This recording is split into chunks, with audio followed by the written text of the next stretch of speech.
સંવાદ સાંભળ્યા પછી તમારા માણસમાં કોઈ ફેરફાર આવ્યો? સુધારો થયો? સાચું કહો છો? અચ્છા, મને ગમી ગઈ. હવે તમે બધા 7મા ધોરણમાંથી આવ્યા ને બેટા? 7મામાં મને ખાલી એટલું કહો કે 80 ઉપર આપણે માર્કિંગ કરીએ છીએ ને રમેશભાઈ, 80% ઉપર કેટલા વિદ્યાર્થીઓને આવ્યા? 80% ઉપર. હા, 2 3 4 તારા નહીં બેટા, 1 2 3 4 5 જણ. ચાલો 60 થી 80% કેટલા આવ્યા? ચાલો, ઓવરઓલ સારું છે. Okay, very good. ચાલો, વેરી ગુડ, વેરી ગુડ. પ્રવેશ કર્યો ને ગયા વર્ષે તો તમે તોફાન મસ્તી ભણ્યા, શું ભણ્યા મને બહુ ખ્યાલ નથી, પણ તમે હવે આજે એક અપગ્રેડ આવી ગયા 8મા ધોરણમાં, બરાબર છે? અને પહેલો સંવાદ, પહેલી ચર્ચા તમારી જોડે હું કરું છું આ વખતે, આ નવા વર્ષની. કેટલો આનંદ આવશે ને બધાને? ચાલો, વેરી ગુડ. હવે આપણે શરૂઆત ક્યાંથી કરીએ? તો તમારી નિયમિતતાથી કરીએ આપણે, બરોબર છે? નિયમિતતા એટલે શું? ચાલો, કોઈ હવે આજે આપણે આ વર્ષથી નવો પ્રયોગ કરીએ છીએ. હું તો માઇક લઈને નહીં બોલું, પણ હું પૂછું એનો જવાબ તમારે આ માઇક તૈયાર છે, બરાબર છે? તમારે કોઈ પણ એક જણ ઊભા થાઓ, મને જવાબ આપો કે ભાઈ નિયમિતતાનો અર્થ શું? ચાલો મને કહો. કોણ કહેશે? મારો દીકરો કહેશે કે દીકરી? મોહમ્મદ રઈસ. Very good. મોહમ્મદ બોલ બેટા. ચાલો, હવે નિયમિતતાનો મને અર્થ સમજાય. જો નિયમિત ઉઠવું એટલે નિયમિત ભણવું, નિયમિત ઘરનું કામ પણ કરવું. શું? મમ્મીનો ફેરો ખાવો પડે ને, અથવા પપ્પાનો ફેરો ખાવો પડે, એને નિયમિતતા કહેવાય. નિયમિત પ્રાર્થના કરવી, નિયમિત હોમવર્ક સાહેબે જે આપ્યું હોય એ પણ નિયમિત કરવું, એ નિયમિતતાની વ્યાખ્યામાં આવે. હવે મને તો આટલી વ્યાખ્યા આવડે છે, હવે એની કોઈ અલગ કોઈ બીજી વ્યાખ્યા હોય તો મને બતાવો. જે કામ છે જે સમય પર કરવાનું હોય તેને નિયમિતતા કહે છે. જો કેટલું સરસ બોલ્યો, કેટલું સરસ બોલ્યો. જે કામ જે સમય પર કરવાનું હોય એને નિયમિતતા કહેવાય. કેટલી નાનકડી વાત છે. પછી આપણને સાહેબે કહ્યું કે બેટા કાલે લેસન લઈ આવજો, અને ના સાહેબ મને તો આજે પેટમાં દુખતું હતું ને હું તો આમ ગયો હતો અને મારે કે લગન હતું ને કઈ મંગળ હતું, એવું ના ચાલે. જ્યારે જે કામ આપણે નક્કી કર્યું હોય એ નિયમિત કરવું, એનું નામ નિયમિતતા. બરાબર છે? બહુ સરસ બેટા. તારે કે બોલવું છે? સમય એટલે ચોક્કસ સમય કરી અને ચોક્કસપણે કરે તેને નિયમિતતા કહે છે. બરાબર છે. બોલો, કેટલું સરસ તમે બોલ્યા, કેટલો આનંદ મને થયો. હવે નિયમિત કાર્ય કોણ કરે છે? આંગળી ઊંચી કરો તો મને ખબર પડે. પછી જો અડધી આંગળી એટલે અડધું કાર્ય કહેવાય, અને ટાઈટ આંગળી એટલે પૂરું કાર્ય કહેવાય. એટલે નિયમિત પૂરું કામ કોણ કરે છે એ મને કહો. ચલો, મને બહુ જ આનંદ થયો ખરેખર. તમે લોકો, મને ખરેખર આનંદ થયો. હવે નિયમિત ઉઠે છે કોણ બેટા? કેટલા વાગે? 5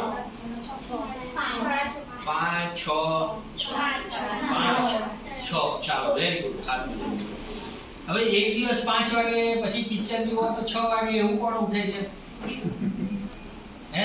પછી મામાને ઘેર ગયા, આજે તો મામાએ બહુ ખવડાવ્યું, મને હોઈ જાવ, કાલે જે થવાનું થશે એવું કઈ કરો છો? તો એ નિયમિતતાની વ્યાખ્યામાં ના આવે. તમારી શક્તિ પ્રમાણે ભક્તિ કરવાની.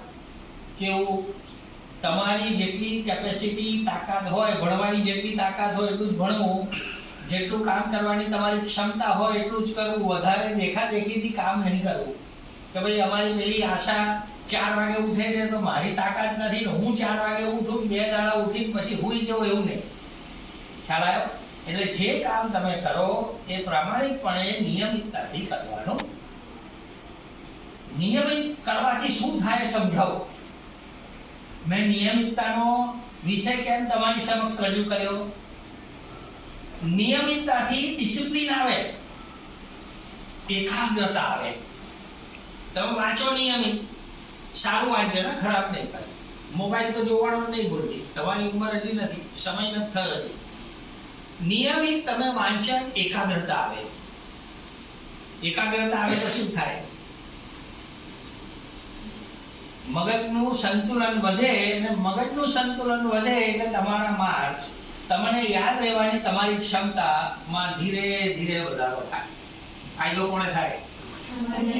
તમને થાય. તો પછી તમારે 80 થી ઉપર માર્ક કેમ ના આવ્યા એ મને સમજાવ નહીં. નિયમિત આવવાનું, નિયમિત લખવાનું, નિયમિત દરેક કાર્ય કરવાનું, ગૃહ કાર્ય, નિયમિત રમવાનું પણ ખરું. પછી સાહેબે કહ્યું હોય કે ઘેર દફતર મૂકીને મોઢું ધોયા વગર કશું કર્યા વગર પાછું લેસન નહીં કરવાનું, રમવાનો સમય અચૂક ફાળવવાનો. રમવાનો સમય ફાળવવાથી શું ફાયદો થાય કહું. તમને દુનિયાદારીનું જ્ઞાન બધું બહાર દેખાય. એટલું ભણવાનું તમારી ઉંમર નથી, તમારી ઉંમર રમવાની પણ છે. ઘરમાં એકલવાયા રીતે બેસવાનું નહીં, બહાર ફરવાનું, ફરવાનું એટલે રખડવાની જતા રહેવાનું, આજુબાજુ સારા મિત્રો જોડે બેસીને બધું જોવાનું, નાની નાની ગેમો રમવાની, એનો સમય ફાળવવાનો, એની પણ નિયમિતતા કરવાની. એટલે જીવનની અંદર જો આગળ આવવું હોય તો સૌથી પહેલો તમારે નિર્ણય નિયમિત બનવાનો રાખવો પડે. ખ્યાલ આવ્યો? કોઈ પણ કાર્ય ભલે નાનું હોય કે નાનું, મમ્મીનો ફેરો ખાવાનો પણ કામ છે આપણું, એને નિયમિતતાથી કશું પણ કામ કરો, એને નિયમિત રીતે કરતા શીખવાનું, અને એના પરિણામ તમે જોજો. મારે જોવાની જરૂર નથી, તમને પોતાને આનંદ આવશે, તમારામાં ફેર પડી જશે. મિત્રો જોડે વાતચીત પણ ડિસિપ્લિનથી કરવાની, હા એ નહીં કરવાની, અદબ પાડીને વાત કરવાની, આ તે ઘણા બધા પેરામીટર્સ છે. નિયમિતતાથી આત્મા શિસ્ત આવી જાય, અને જેટલું શિસ્તમાં તમે લોકો રહેશો તમારી પ્રગતિ થવાની છે. મારે કહેવાની જરૂર જ નથી, સાહેબે તમને ટોકવાની જરૂર નથી. હાજરીની નિયમિતતા. ગયા વર્ષે એકદમ નિયમિત હાજરી કોની હતી? ચાલો મને કહો છો, આંગળી ઊંચી કરો. તારે જઈ જવું હોય તો આ જા, બધી તને છૂટ છે. હું ભણવા આવી છું કે આવ્યો છું તો મારે અહીં ભણવાનું છે. સ્કૂલ છૂટે ત્યારે હું જઈશ. એ નિયમિત હાજરી પણ તમને જીવનની અંદર બહુ આગળ પડતો તમારો ભાગ ભજવશે. એટલે સૌથી પહેલો પદાર્થ પાઠ કયો આપણો? નિયમિતતાનો. હવે નિયમિતતાની સાથે સાથે ખોરાક પણ એટલો અગત્યનો છે. તમારું શરીર, મારી દીકરીએ કહ્યું કે 3 દિવસ સુધી બીમાર નહીં, તો જો તમારું શરીર સારું ના હોય તો નિયમિતતા ક્યાંથી જળવાય? ઘરે બેસવું પડે ને. એટલે શું કરવું જોઈએ? આપણે નિયમિતતાની સાથે સાથે આપણું શરીર સાચવવું જોઈએ. હવે શરીર સાચવવા માટે શું કરવું જોઈએ કહો છો? ચાલો લો આપો. કોઈ બી એક દીકરી બોલો મારી પહેલા. હા આપો. ઘરનું જ ખાવાનું, પછી બહારનું પછી ખાવું પડે કોઈ વાર, નહીં તો મજા ના આવે. પિઝા બીઝા ભાવે છે ને? તારી બોડી જોતા લાગે તું પિઝા ખાય છે ને? નથી ખાતી? ચાલો, મને આનંદ થઈ ગયો. એકલું બહારનું ના ખાવું જોઈએ બેટા. એટલે બહારનું, ઘરનું તો ખાવાનું જ છે, ઘરનું ખાવાનું ઘણું સારું, પણ બહારનું સ્વચ્છ ખાવાનો પણ ટેસ્ટ ડેવલપ કરવો પડે. પણ જે પાપડીનો લોટ છે, પિઝા છે, પફ છે, એવું બધું ખાશો તો આજે તકલીફ નહીં આવે, આવતીકાલે તકલીફ થશે. એની ચર્ચા આપણે પછી કરીએ છીએ. એટલે શરીર સાચવવા માટે ઘરનો ખોરાક તો જરૂરી છે, પણ ઘરનો કેવો? ચાલો બોલો કોણ એના? ચાલો કોઈ બોલો તો મને ગમે બેટા. ચાલો પેલો મારા દીકરાને આપો પાછળ. લીલા શાકભાજી ખાવા જોઈએ, અને ઘરમાં બનાવેલો દાળ ભાત શાક, બાજરીનો રોટલો અને મકાઈનો રોટલો ખાવો જોઈએ. ખરેખર ખાઈ છે? તારી બોડી તો લાગતી નથી. તારી બોડી તો લાગતી નથી મને. કોઈ પોક મારે ઉડી જાય હવે છે. દરરોજ બાજરીનો રોટલો ખાય છે તું? પણ ખાવો જોઈએ. જો મને આનંદ એટલા માટે થયો કે તમારે બધાને જ્ઞાન છે કે બહારનું ના ખાવું જોઈએ. અને લારીનું તો મહેરબાની કરીને ના ખાશો. આ બધી લારીઓ ન્યુસન્સ છે, તમારું જીવન રગદોડી નાખશે. બહારની ગુલટી નહીં, બહારનો લોટ નહીં, આ બહાર દુનિયાભરનું મળે છે. બાપરે બાપ, મને તો હું જોઉં છું ને મને બીક લાગે છે. એટલે મહેરબાની કરીને તમે એક એવો નિયમ લાવો, જો શરીર સાચવવું હોય નિયમિતતાની સાથે, તન પણ અગત્યનું છે. તન એટલે આપણું શરીર. એટલે શરીરને તમારે સારું રાખવા માટે તમારે એક આખા અઠવાડિયાનો એક પ્રોગ્રામ બનાવવો પડે કે મમ્મી આજે તો મને ફણગાવેલા મગજ બનાવી આપતું, બીજું કાંઈ નહીં જોઈએ.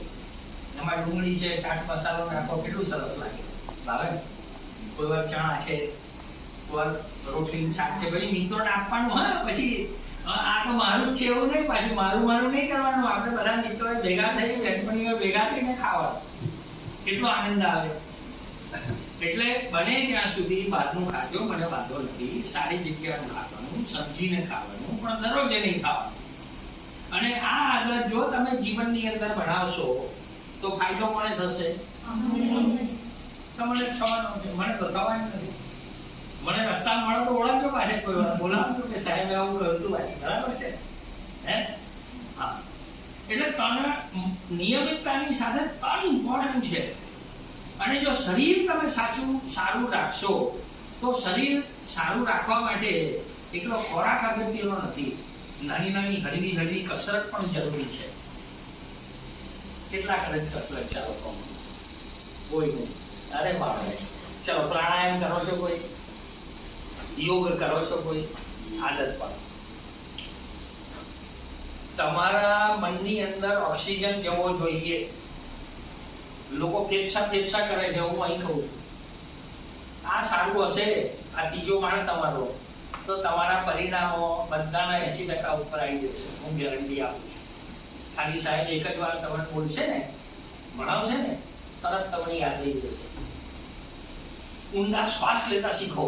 તમે વહેલા ઉઠીને પ્રભુની પ્રાર્થના, જે તમારા ઈષ્ટદેવ હોય, ઉઠીને સૌથી પહેલા તો તમારા ઘરની અંદર જો સંસ્કારો બેટા બહુ જ અગત્યના છે. બે સારા મિત્રો બનાવો, પછી ટોળા લઈને નહીં ફરવાનું. તોફાણીઓ જે ખરેખર તમને હેરાન જ કરતા હોય એવા મંડળોથી દૂર રહેવાનું. સવારે વહેલા ઉઠવાનું. આપણે જ્યાં તમારા બધાના અલગ બેડરૂમ તો નહીં હોય, નથી. તમે જ્યાં બેઠા હોય, જ્યાં સૂતા હોય, મમ્મીએ કે તમારી જ્યાં પથારી કરી હોય ત્યાં ઉઠીને પ્રભુનું સ્મરણ કરતા શીખો. એક નાનકડી પ્રાર્થના અથવા સંસ્કૃતનો શ્લોક. આદત પાડજો. અને આ આદતો બહુ જરૂરી છે જીવનમાં, જેનાથી ભવિષ્યની અંદર તમે જ્યારે દુઃખમાં આવશો, તકલીફમાં આવશો, એકલા પડશો, તો આ પ્રાર્થના તમને કામ લાગશે. ખ્યાલ આવે છે હું શું કહેવા માંગુ છું? કોઈ પણ પ્રાર્થના ઉઠીને ભગવાનની સમક્ષ આપણે બે હાથ જોડીને ભગવાનનું નામ લેવાનું અથવા પ્રાર્થના કરવાની. કશું પણ નાનકડી, કઈ પછી એટલે લાંબી પ્રાર્થનાઓની આપણે ભગત થવાની જરૂર નથી, પણ એનાથી અંદરથી એક બળ આવશે, તમને તાકાત આવશે, અને તમારો દિવસ હળવો ચાલશે. કોઈ જોડે ઝઘડો નહીં થાય. બેનપણી કે ભાઈબંધ જોડે ઝઘડો થયો તો સમાધાન થઈ જશે. એકબીજા જોડે પ્રેમ ભાવ તમે વર્તતા થઈ જશો. તમારામાં અચાનક ફેરફાર આવી જશે. કરશો? ચાલો, હવે હું તમને ક્યારે પણ પૂછીશ કે કયો મારો દીકરો કે કઈ મારી દીકરી પ્રાર્થના કરે છે, આની આદત પણ. અને આને કમ્પલસરી કરજો. સવારે ઉઠીને તમે પ્રાર્થનાને નિત્યક્રમ બનાવી દેજો. તેનાથી તમારી જે એનર્જી છે, મમ્મી રવા દેના, હું તો થાકી ગઈ છું, બહુ થાકી ગયા છો, મને એટલું બધો કંટાળો આવે છે આજે, તો દફતર નાખીને પછી એવું નહીં. એ ક્યારે શક્ય બનશે કે સવારે એક નાનીકડી પ્રાણાયામ જેવી કસરત, ભગવાનને પ્રાર્થના, ઘેર જઈએ તો પણ સ્ફૂર્તિથી બધા જોડે હસતા વાતો કરતા શીખવાની, આદત બનાવવાની જીવનમાં. મરેલું ક્યાંય નહીં રાખવાનું, કોઈ મુર્દા જેવી વાત જ નહીં કરવાની, કોન્ફિડન્સથી વાત કરતા શીખવાની. નિર્ણયો પણ આપણે કોન્ફિડન્સથી, આપણે આત્મવિશ્વાસથી લેવાના. આ બેટા બધી તમને સમજ એટલે આપું છું કે આ વાતો નાની છે, પણ જીવનની અંદર તમને આગળ આવવા માટે, બીજા બાળકો કરતા અલગ દેખાવા માટેની તમારી આ રેમેડી છે. આ મૂળભૂત સિદ્ધાંતો છે કે ભાઈ નિયમિત રહેવું, નિયમિત કોઈ પણ કાર્ય કરવું, ખોરાકને નિયમિત રીતે ખોરાકનું સિલેબસ એટલે એનું અનુક્રમણિકા બનાવવાની કે ભાઈ સોમવારે આ, મંગળવારે આ કરજો, તમને ગમશે. પ્રાર્થના નિયમિત કરવાની. અને હેલ્થ તમે જો જાળવશો બેટા તો મન તમારું ઓટોમેટિક સારું રહેશે. નથી કહેતા કે ભાઈ તન ચંગા તો કથરોટ મેં ગંગા, એવો એક આપણો મુહાવરો છે કે ભાઈ કથરોટમાં ગંગા એટલે શું, એવું કશું નથી. પણ તમારું જો તન સારું હશે તો તમારા નજીક ગંગા ને બધું આનંદ જ છે. બધો આનંદ તમારી નજીક જ છે. કથરોટ મેં ગંગા આવી જશે. એટલે જીવનની અંદર નિયમિતતાની સાથે સાથે તમારે તમારા શરીરની જાળવણી પણ એટલી જરૂરી છે. આ બે નિયમો તમે જીવનની અંદર જો ધ્યાનથી પાળશો તો તમને કોઈ પણ પાછળ પડતા એટલે આગળ જતા રોકી નહીં શકે. કોઈ પાછળ નહીં પાડી શકે તમને. તમારે નિયમિતતાનો એક દાખલો આપવો. આજે તમારે કાલથી પ્રયોગ કરવાનો. તમે જ્યાં સૂઈ જાઓ છો, સમયની કિંમત છે બેટા. એક વસ્તુ ધ્યાનથી સમજજો, સમય બહુ કિંમતી છે. દિવસમાં કેટલા કલાક હોય? 26 તો થવાના નથી. થવાના તમે રખડી ખાશો તો 24 ના 20 થઈ જશે, 10 થઈ જશે, પણ 24 ને 26 નહીં થાય. તો તમારી પાસે જે 24 કલાક છે એનો નિયમિત એક પ્લાનિંગ બનાવો. તમારે જો 80% થી તમારે સારા બાળક બનવું હોય, બીજા કરતા અવ્વલ નંબરના તમારે સારી ડિગ્રી પ્રાપ્ત કરવી હોય, સમાજની બહુ ઉત્તમ સેવા કરવી હોય, બીજા બાળકો કરતા અલગ દેખાવું હોય, તો તમે તમારો જે કંઈ બેડરૂમ હોય કે ડ્રોઈંગ રૂમ, વાંચવાની જગ્યા તો હશે જ ને બધાની. અલગ હોવી જ જોઈએ. મારે ખ્યાલથી એક નાનું ટેબલ કે ખૂણો તો મમ્મી પપ્પાએ ફાળવેલો હશે મારા ખ્યાલ. ત્યાં તમે તમારું ટાઈમ ટેબલ બનાવો. સાહેબને વોટ્સએપ કરજો, સાહેબ મને બતાવશે કેટલા દીકરાએ મારું ટાઈમ ટેબલ બનાવ્યું ને કોણે નથી બનાવ્યું. ટાઈમ ટેબલ એટલે શું? સવારે કેટલા વાગે ઉઠવું, પછી એનો તમારે પાલન કરવાનું. મેં આજે તમને કીધું કે ના હું તો કાલથી હવે છે ને આરામે સુરા જેવું 6 વાગે ઉઠવાનો છું કે ઉઠવાની છું. બીજે દાડે 7 વાગે મમ્મી કે ઉઠે ને હવે ગોદડામાંથી તો નીકળે એવું ના થવું. ખ્યાલ આવ્યો તમને? એટલે તમારી જેટલી ક્ષમતા છે, શક્તિ છે, એ પ્રમાણેનું એક ટાઈમ ટેબલ બનાવો. લખો અહીંયા કે સવારે ઉઠવાનું કેટલા વાગે, ઉઠ્યા પછી મારે પ્રાર્થના કરવાની છે, પ્રાર્થના કર્યા પછી થોડો શ્વાસોશ્વાસ, બ્રીથિંગ કે જે કંઈ નાનકડી કસરત હળવી ફૂલકી કરવાની, જેથી તમારું એનર્જી આવી જાય, ડેવલપ થઈ જાય. પછી નાહવાનું, નાસ્તો, વાંચવાનું, સ્કૂલે આવવાનું, રમવાનું, જમવાનું, સાંજે કેટલા વાગે સૂઈ જવાનું, એક ટાઈમ ટેબલ બનાવો. અઠવાડિયે પ્રયોગ કરો. આપણે એવા અક્ષર પણ નહીં સુધારવાના. દરેક કામની સ્વચ્છતા, નિયમિતતા. સ્વચ્છતા પણ એટલી ઇમ્પોર્ટન્ટ છે. ખ્યાલ આવ્યો તમને? એટલે તમે બેસી હવે એક નાનો કાર્યક્રમ બનાવો. એમાં પછી ધીરે ધીરે સુધારા વધારા કરજો કે ભાઈ ઉઠવું કેટલા વાગે, ભણવું કેટલા વાગે, રમવાનો સમય અચૂક એમાં ફાળવવાનો. જીવનમાં રમ્યા વગર તમારું ભલું નહીં થાય. જીવનમાં એટલું ભણવું નથી, ગણવું પણ છે. તમારો અત્યારનો તમારો સમય બાળકોનો છે. તમે બધા કોણ છો? ભગવાનના અવતાર છો. તમને ખબર નથી તમે કોણ છો. મને તો કોઈ કે અવતાર શું બનવું છે, તો હું તો ભાઈ ફરીથી મને 8મા ધોરણનો બાળક બનાવી દે, મને મજા આવે છે. આ બાળપણ તમારે ગુમાવવાનું નહીં. ખ્યાલ આવે છે હું શું કહેવા માંગુ? રમવાનું. કેવું રમવાનું કે જેની કોઈની જોડે નિર્દોષ મસ્તી. પછી એવું વેર ઝેરથી નહીં રમવાનું કે કાલે ઉઠીને મા બાપને વચ્ચે પડવું પડે અને આપણા સંબંધો બગડે. હલકી હલકી મસ્તી કરવી, મિત્રો જોડે કરવાની, આપણા ઘરમાં ભાઈ બહેનો હોય એની જોડે કરવાની. ખ્યાલ આવે? કેટલા જણ નિયમિત આ ટાઈમ ટેબલ બનાવશે? ચાલો મને કહો. બધા બનાવશો? અને આપણા રમેશભાઈ બેસી જાઓ. Thank you. રમેશભાઈ સાહેબને બધા વોટ્સએપ કરશો, કારણ કે મારે જોવું છે. પછી સાહેબ તો બોલે આવે, સાહેબ તો ચોકલેટ આપે છે, મજા આવે છે આપણને, ટાઈમ પાસ કરો એવું નહીં. હું તમને જે મારા જીવનના અનુભવો છે પાસ ઓન જ્યારે કરતો હોઉં તો મને પરિણામલક્ષી વાતો મળવી જોઈએ. નહીં તો એનો મતલબ નથી બધા. ખ્યાલ આવ્યો તમને બધાને? તો જીવનની અંદર આગળ આવવા માટે ફક્ત ને ફક્ત એક નિયમિત પ્રોગ્રામ પહેલા બનાવો. એક નિયમિત પ્રોગ્રામ ખાલી બનાવશો, તમારા રસ્તા એની મેતે ખુલવા માંડશે. ખ્યાલ આવી ગયો? આટલી વાતો બહુ છે કે હજી બીજી કરીએ. એનાથી તમે કોઈ નજીક જતા થશો અને તમારો એક પ્રોગ્રામ બનાવો અને એ પ્રોગ્રામ મુજબ તમે ફક્ત અને ફક્ત એક અઠવાડિયું ફોલો કરો. કારણ કે પ્રોગ્રામ અઘરો છે. હા, તમે હા કરો છો પણ બહુ અઘરું કામ છે ભાઈ. કે ભાઈ ભાઈબંધ મળી ગયો હોય કઈ છે, આ ચાલો મજા આવી ગઈ, આ પ્રોગ્રામ છે. ના ભાઈ, મારો ટાઈમ આ નથી, દોસ્ત મારો ટાઈમ આ છે, આપજો, આપણે મળશું. તો કહેવાનો આ છે કે આપણે કહીએ એવું સહેલું નથી, પણ તમે જો એને ફોલો કરશો એક અઠવાડિયું, તો તમને મુશ્કેલીઓ ક્યાંથી આવી એનો ખ્યાલ આવશે. ભાઈ મેં તો ચલો 6 વાગે ઉઠવાનું નક્કી કર્યું, તો 6 વાગે તો ઉઠી તો જવું છું દરરોજે, પણ રમવાના ટાઈમમાં લોચો પડે જ મારે. કોઈ ભાઈબંધ આવી જાય છે તો પેલી વાત કરતો હોય છે, ભણવાના ટાઈમે રમવાનું થાય, રમવાના ટાઈમે ભણવાનું, ને ખાવાના ટાઈમે બીજું. એવું નહીં. જે સમય મુકરર કર્યો છે એ જ સમયે એ રીતે આપણું કાર્ય થવું જોઈએ, તો તમે જીવનમાં આગળ આવશો. મારા આશીર્વાદ છે. આ પહેલી મીટિંગ છે. હું તમારું ઓબ્ઝર્વેશન કરીશ. વર્ષના અંતે તમે નિયમિત કેટલા થયા એનું મોનિટરિંગ કરીશ, અને મને પૂર્ણ વિશ્વાસ છે કે તમે આ કામ કરશો અને તમારું પરિણામ જે ગયા વર્ષે આવ્યું છે એનાથી 10% ઓટોમેટિક વધી જશે. આ મારી ગેરંટી છે. જો આટલું કામ કરશો તો બરાબર છે. ચાલો હવે આપણે આનંદ આવ્યો બધાને?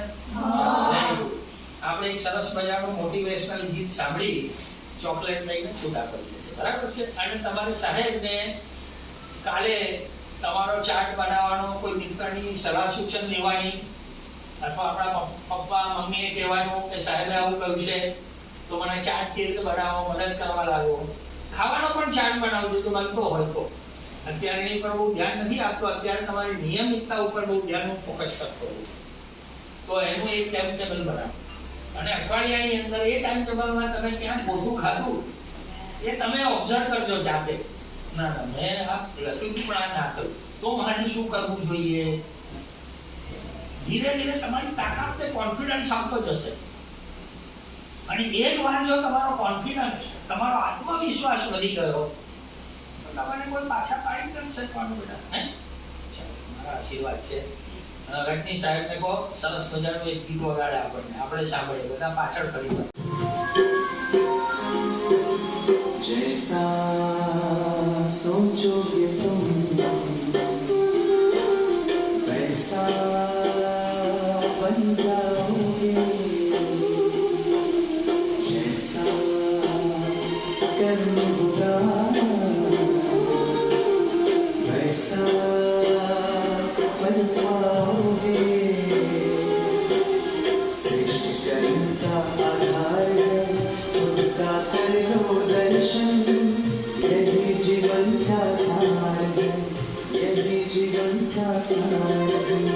जैसा सोचोगे तुम वैसा बन जाओगे, जैसा कर्म होगा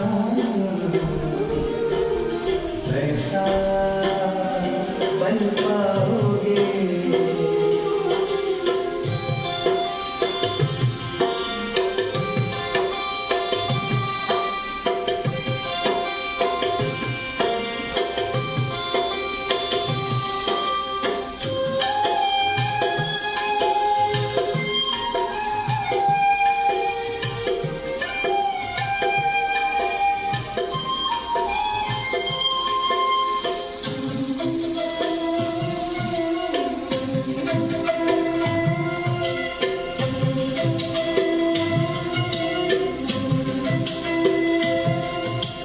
मन में हो शुभ संकल्प तो जीवन में फिर दुख कैसा, जब अंतर में शुभ भावना तो दिल में सुख सावन जैसा.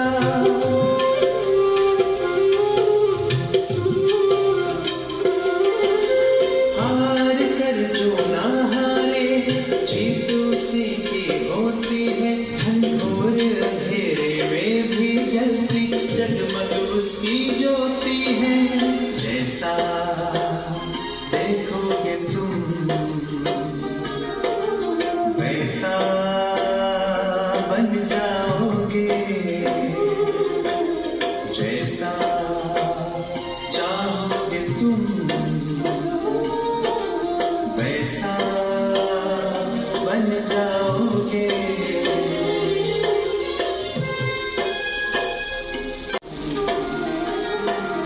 वैसा बन जाओगे, जैसा कर्म होगा वैसा बन पाओगे। श्रेष्ठ